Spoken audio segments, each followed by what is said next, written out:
Hey, welcome back. If you made it through my first video and are back for a second, welcome back.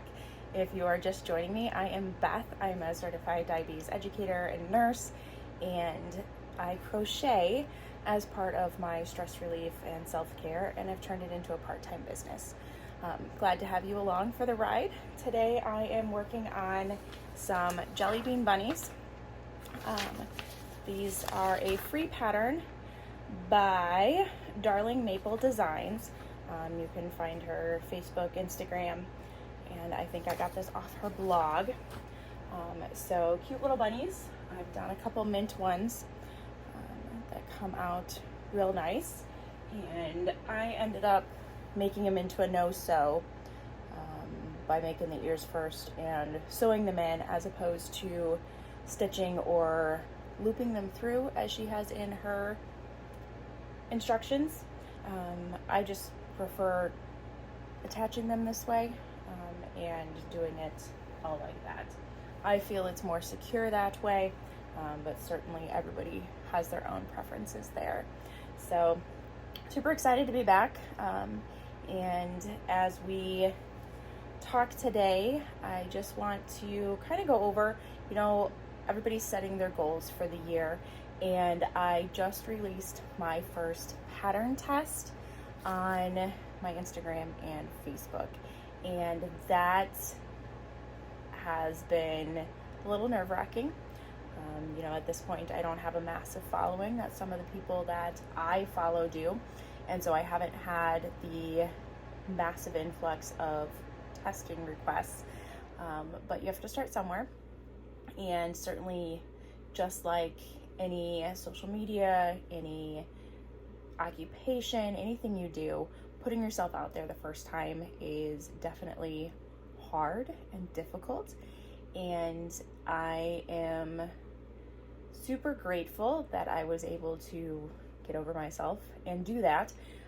So I'm anxious for Strike the Bowling Pin to head out to testers tomorrow, so that hopefully I can release that pattern next week. He's a super cute little guy that I was commissioned to create and make for a friend who's on a bowling league. She wanted to give to her teammates last summer as they finished out the season.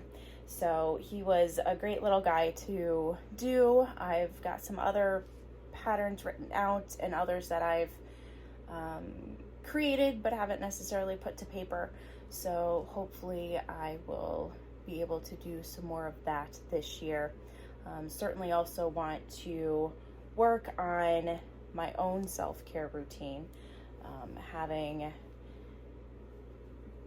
working a full-time job, parenting, doing all the things can be quite a lot, and figuring out the work-life balance a little bit better is a goal here to help reduce everything that's been going on with, just life. Life happens. And certainly as we get older, stress tends to play a larger role in our health, our sleep, all of that stuff. So definitely want to make that more of a priority.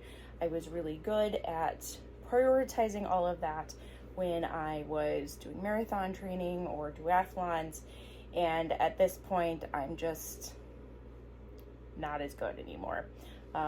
With everything that's going on, the kids going first multiple times, that just is something that hasn't been the same priority as it has been, and so we need to work on that.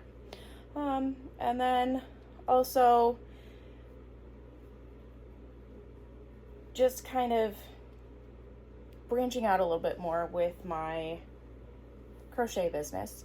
I mentioned in the last video that I've run into some issues with applying to vendor shows, that the organizers are putting notes in that if you don't have a large enough following, that you aren't being accepted. One that I've applied to recently has said that it's an extra $25 charge for those businesses that aren't able to substantially market on social media. so that they can put that extra $25 towards marketing. And I struggle with that. And as I've posted in a number of vendor spaces, they also struggle with that because most of social media is not local. So as you like, heart, share, all that good stuff on social media, these are reaching people in other countries, in other states. I'm not sure how they think that is going to be effectively marketed by social media alone.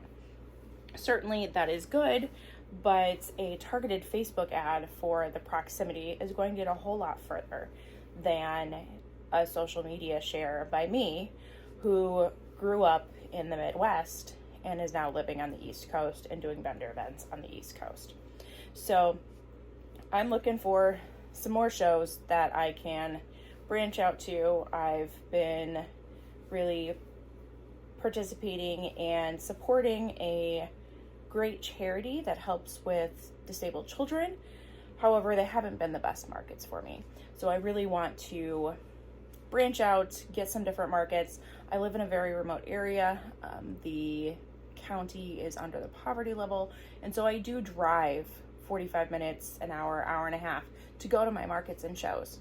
So looking to find some more different shows that I can branch out to as well.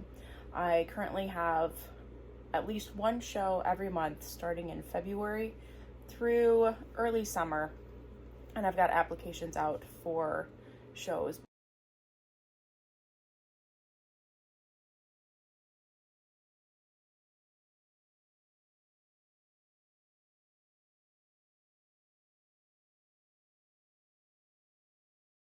Another little bunny done.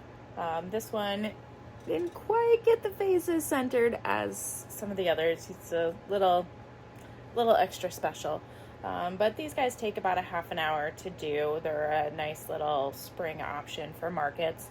I've also seen where people will put them into a large Easter egg and have that be a surprise mystery egg for the spring.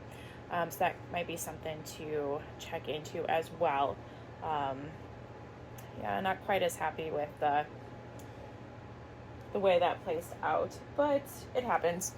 And as I was talking about markets, I've been doing markets and craft shows for at least 12 years. I was at a craft show when very much pregnant, when my OB called and said, yeah, you're getting induced tonight based on your lab work. And she's 12. So I've been doing craft shows that long. I did not take up crochet as a craft until I moved from Illinois to North Carolina. And that then became a stress and something to do because I had no network and no community here. So my crafting has definitely shifted over the years, but certainly have a long history in vendor shows. My father is a wood crafter, makes cutting boards, wood bowls, those kind of things. So definitely in the family, and all that good stuff. So if you'd like to stick around for a while, please hit the subscribe button. I would love to see you again. Please tell me in the comments if you've made any of these jelly bean bunnies. I will also have in my description where to find the pattern for this. Like I said, it is a free pattern. And so that can be something that you can add to your market. Let me know if you decide to do that or what else you are making for your spring markets. I would love to hear. I look forward to seeing you next time. Take care.